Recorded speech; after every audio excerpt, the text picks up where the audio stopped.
नमस्कार, स्वागत है आपका स्टडी पॉइंट जीके में। तो आज मैं बात करने वाला हूं बिहार स्पेशल बुक्स के बारे में। देखिए, बिहार के एग्जाम में बिहार स्पेशल का महत्व काफ़ी बढ़ जाता है।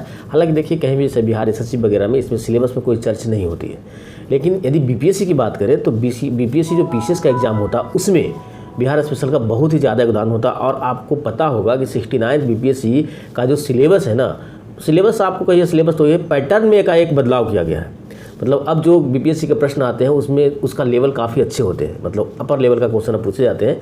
पहले थोड़ा वन लाइनर टाइप का क्वेश्चन ज़्यादा आता था, तो अब उसमें जो बिहार स्पेशल का प्रश्न आता है वो भी थोड़ा डिटेल में पढ़ने की आवश्यकता है। तो डिटेल में पढ़ने के लिए आपको कुछ बुक्स फॉलो करना पड़ेगा।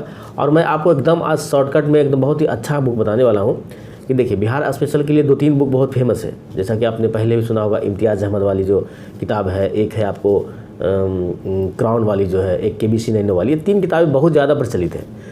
लेकिन आज मैं जो आपको किताबें बताने वाला हूँ, आज ये तीनों से हटके है। और ये तीनों में से मैं आपको एक किताब बताने वाला हूँ, विभास पैनोरमा की किताब है, ठीक है। हालांकि आजकल मार्केट में एक और महेश बर्नवाल की किताब है, वो भी अच्छी खासी छाई हुई है। मैं आपको ये दिखाना चाहता हूँ। देखिए, क्राउन वाली जो किताब है ये है। देखिए, क्राउन वाली किताब में क्या है ना, इसमें डिटेल बहुत ज़्यादा दिया गया है। तो आप इसे मेंस के पर्पस लेके पढ़ते हैं तो कोई किताब काफ़ी अच्छी है, मतलब किताब। लेकिन आपको एकदम टॉपिक वाइज जो है ना, एकदम कम समय में पूरा करने के लिए यदि चाहिए तो आपको ये विभास पैनोरमा की जो किताब है ये देख लीजिए। बहुत ही बेहतरीन किताब है।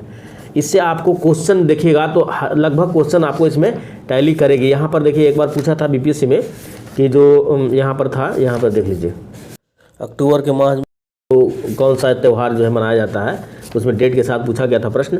तो वो वाला प्रश्न भी इसमें मिला है मुझे, लेकिन क्राउन में वाली प्रश्न नहीं मिली है, ठीक है। तो और बाकी टॉपिक वाइज देखिए, थोड़ा सा इसका पेज जो है इतना क्लियर नहीं है, मतलब उतना पेज यदि कंपेयर आप करिएगा तो पेज इसका ज़्यादा बेहतर इससे है। लेकिन मुझे फैक्ट बहुत अच्छा लगा इसका, विभास पैनोरमा की। बहुत ही सटीक ढंग से लिखा गया, मतलब बहुत ही सटीक और अच्छे तरीके से लिखा गया। कम ही शब्द में जो है इसे अच्छे ढंग से लिखा गया है। तो आपको ये जो है विभास पैनोरमा वाली जो बुक है बिहार स्पेशल के लिए, बहुत ही बेहतरीन बुक है, ठीक है। तो आप इस बुक से तैयारी बढ़िया से कर सकते हैं बिहार स्पेशल के लिए।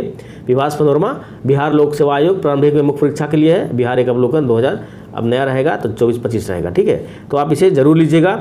और बिहार न्यायिक सेवा, देखिए ये जो है आपको यदि आप पढ़ते हैं तो बिहार एसएससी में काम देने वाला है, बिहार आपको न्यायिक सेवा में काम देने वाला है, बीपीएससी पीसीएस में काम देने वाला है। और जो भी बिहार के अन्य वैकेंसियाँ जो आती है, जिसमें बिहार से यदि प्रश्न आते हैं तो उसमें आपका बहुत ही बेहतरीन योगदान देगा आपको ये, ठीक है।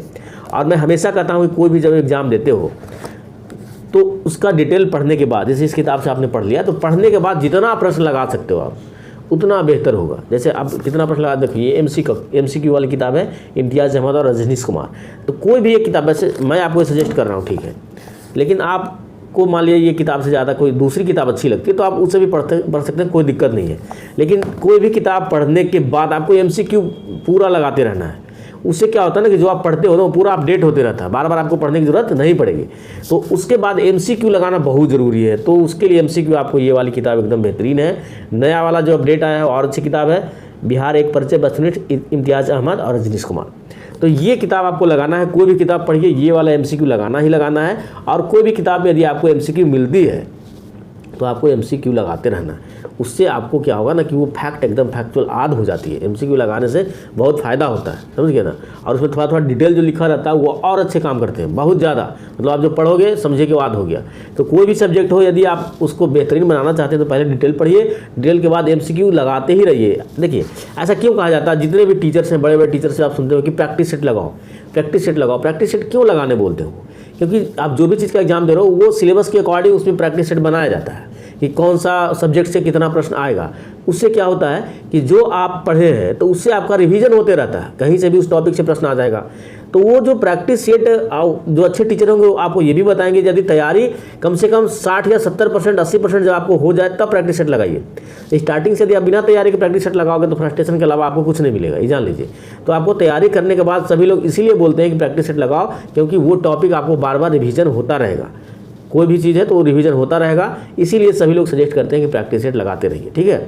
और खासकर मैथ रीजनिंग की बात होती है तो प्रैक्टिस सेट से वो काम चल जाता है। जिनका अच्छे होते हैं तो उसमें कोई दिक्कत नहीं। इसलिए सभी लोग बोलते हैं प्रैक्टिस सेट लगाइए, तो पहले डिटेल पढ़ लीजिए इस किताब से, ठीक है, और उसके बाद ये किताब को जरूर पढ़ना है। या तो फिर ये मैं कर रहा हूँ कोई भी, आप इसके जगह कोई पढ़ सकते हो जो आपको पसंद है, लेकिन मैं बता रहा हूँ कि कम ही में बहुत अच्छा फैक्चुअली बातें लिखी गई है इसमें। तो आप ये या इसके अलावा जो भी आपका डिटेल बुक अच्छा लगता है पढ़िए, उसके बाद ये वाला जरूर पढ़िए, एकदम ये बहुत ही बेहतरीन रहेगा इसको पढ़ने के बाद, ठीक है। तो आप हमेशा इस तरह से तैयारी करते रहिए, बिहार स्पेशल के लिए कोई दिक्कत नहीं होगा। उम्मीद करता हूँ ये वीडियो आपको अच्छी लगेगी। यदि आपको वीडियो अच्छी लगी वीडियो को लाइक कीजिए, चैनल को सब्सक्राइब करके बेल आइकन दबाना ना भूलें, ताकि इस तरह का अपडेट आपको मिलता रहे। तब तक के लिए थैंक यू, मिलेंगे नेक्स्ट वीडियो।